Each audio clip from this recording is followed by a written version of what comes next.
വളരെയധികം സ്നേഹത്തോടെ റെഡ് കാർപ്പറ്റിന്റെ വേദിയിലേക്ക് സ്വാഗതം ചെയ്യാം റുക്സാന.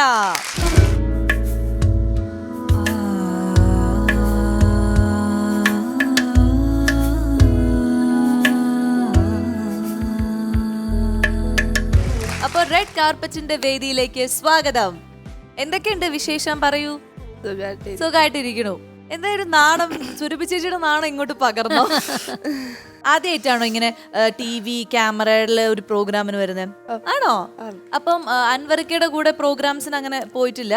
കാണാൻ പോവാറുണ്ട്. ഈ പാട്ട് അല്ലെങ്കിൽ വയലിൻ ഒക്കെ പഠിക്കണം, എനിക്കത് ചെയ്യണം എന്നൊക്കെ ഒരു ഇഷ്ടമൊക്കെ വന്നത് ഉപ്പ പറഞ്ഞിട്ടാണോ? ഇല്ല, ഉപ്പ സ്വന്തമായിട്ട് തോന്നി? ആണോ? അതെന്താ വയലിൻ പഠിക്കാൻ തോന്നിയത്? ഇൻസ്ട്രുമെന്റ് ഉപ്പ വായിക്കാറുണ്ടോ? ഇല്ല, വായിക്കാറില്ല. എനിക്ക് തോന്നുന്നു അനീത്തിയാണ്, ഞാൻ അങ്ങനെ കേട്ടു, അനീത്തിയാണ് ഇതെല്ലാം പഠിപ്പിക്കുന്നതും ഇതോ അങ്ങനെ ചെയ്യുക ഇങ്ങനെ ചെയ്യുന്നൊക്കെ പറയുന്നത് അനീത്തിയാണല്ലേ? അനീത്തിയുടെ പേരെന്താ?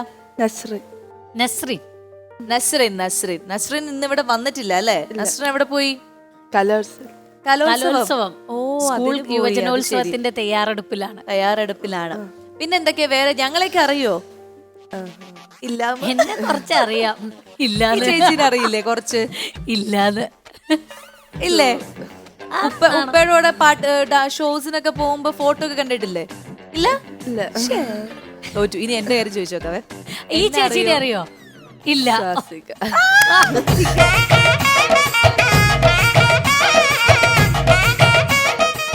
സ്വാസികാതെ ഇത് നേരത്തെ പറഞ്ഞു പഠിപ്പിച്ചതല്ലേ? അയ്യോ, എന്റെ തിരുവല്ല. ശരി, അതായത് നമ്മള് കുഞ്ഞു മനസ്സില് കളങ്കമില്ല, അവര് സത്യസന്ധമായിട്ടുള്ള കാര്യം മാത്രമേ പറയൂ. ഞാൻ തോറ്റു പിന്മാറുന്നു. ഇനി നമുക്ക് ഉമ്മയെ പരിചയപ്പെടാം അല്ലേ? യെസ്. നമസ്കാരം, റെഡ് കാർപ്പറ്റിലേക്ക് സ്വാഗതം. നമസ്കാരം, എന്റെ പേര് സുമയ്യ. ഹൗസ് വൈഫാണ്. ഈ അച്ഛനും മക്കളും എല്ലാവരും ഇങ്ങനെ പാട്ടുമൊക്കെ ആയതുകൊണ്ട് എങ്ങനെയാണ് ഒരു ടൈം പാസ് ഒക്കെ? ഇവരെ കൊണ്ട് ബോറടിച്ചിരിക്കുമ്പോ ഒന്ന് വയലിൻ വായിക്കൂ, ഒരു പാട്ട് പാടൂ, അങ്ങനെയൊക്കെ പറയൂ? എപ്പോഴും ഇത് തന്നെയാണ് പ്രാക്ടീസും. ഇളയ മോളും വയലിനാണ്, പാട്ടും പാടും. അപ്പൊ എപ്പോഴും പ്രാക്ടീസും അവരുടെ മൊത്തത്തിൽ സംഗീതമയമാണ് വീട്ടില് അല്ലെ? ഇനി റുക്സാനെ കുറിച്ചിട്ട് പറയൂ. അതായത് എന്താണ് യഥാർത്ഥത്തിൽ ഈ അസുഖത്തിന്റെ ഒരു അവസ്ഥകൾ? അല്ല, ജനിച്ചപ്പോ മുതലേ ഭിന്നശേഷി കുട്ടിയാണ്. കുഞ്ഞിലെ മുതൽ പാട്ടിനോടൊക്കെ നല്ല താല്പര്യം കാണിച്ചിരുന്നു. അപ്പം സ്പീച്ച് കുറവാ. അപ്പോൾ പിന്നെ നമ്മൾ എന്തെങ്കിലും ഇൻസ്ട്രുമെന്റിലൂടെ ഒന്ന് ശ്രമിക്കാമെന്ന് വിചാരിച്ചിട്ടാണ് വയലിൻ നോക്കിയത്. ആദ്യം വലിയ താല്പര്യമൊന്നും ഇല്ലായിരുന്നു. ഇവക്ക് വേണ്ടിയിട്ടാണ് ഇളയ മകളെ തന്നെ പഠിപ്പിച്ചത്. പിന്നെ അതിനുശേഷം അവൾ വായിക്കുന്നത് കണ്ടിട്ട് ഇവക്കൊരു ഇൻട്രസ്റ്റ് വന്നതും ഇപ്പൊ കൊറേ പാട്ടുകളൊക്കെ ഇപ്പൊ വായിക്കുന്നുണ്ട്. അപ്പൊ ഈ സ്പീച്ച് ശരിയാവാൻ അങ്ങനെ സ്പീച്ച് തെറാപ്പി ഒക്കെ കുറെ ചെയ്തിട്ടുണ്ട്. ഇപ്പൊ മുതുകാട് സാറിന്റെ ഡിഫറെന്റ് ആർട്സ് സെന്ററിലെ സ്റ്റുഡന്റ്. അവിടെ പാട്ട് പഠിക്കുകയാണല്ലേ? ഓ, അത് ശരി. അവിടെ പാട്ടും വയലിനും ഒക്കെ അവള് പ്ലേ ചെയ്യുന്നുണ്ട്.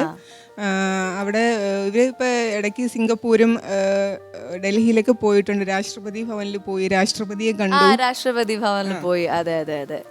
അപ്പൊ അങ്ങനെ കുറെ അച്ചീവ്മെന്റ്സും. ആള് വീട്ടിൽ എങ്ങനെയാണ്?